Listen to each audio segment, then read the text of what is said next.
It's your dream. Pak, saya punya pergaulan di masa muda saya, tapi saya gak ikut hal buruk mereka karena 1 Korintus 15 ayat 33. Janganlah kamu sesat, pergaulan yang buruk merusakkan kebiasaan yang baik.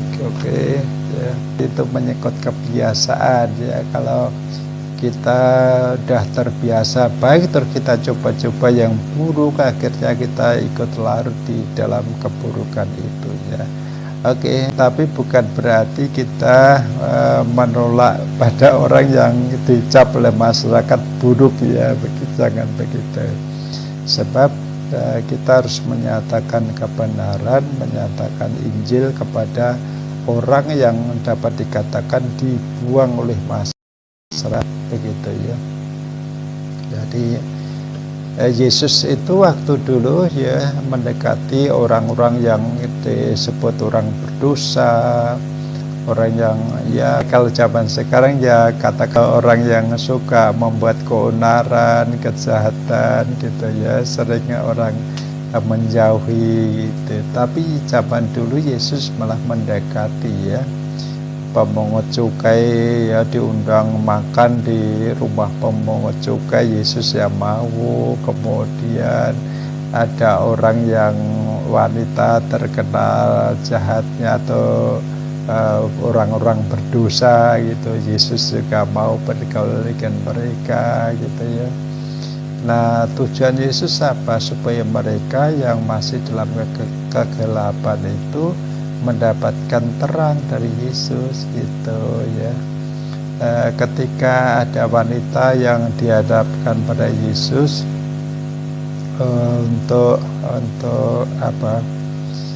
Karena berbuat zina gitu ya, sesuai hukum Musa dia harus dirajam, dilempari batu. Tapi Yesus berkata, siapa yang tidak berdosa silakan melempar yang pertama kali. Tapi nggak ada yang melempar, akhirnya malah pergi semua. Tinggallah berdua Yesus dengan wanita yang katakan buruk kelakuannya itu. Kemudian Yesus bertanya, kemana mereka, di mana mereka? Perempuan itu menjawab, mereka pergi meninggalkan tempat ini. Oke, kamu juga pergilah dan jangan berbuat dosa lagi. Yesus hanya berkata begitu, dan itu sangat berkesan bagi perempuan tersebut ya. Jadi Yesus tuh mau menyapa kepada orang yang tidak baik, yang penuh dosa ya. Yesus tidak menghindari tapi mendekatinya ya, orang-orang berdosa didekatinya supaya Yesus bisa memberikan pertolongan pada mereka dan mereka mendapatkan pencerahan dari Yesus.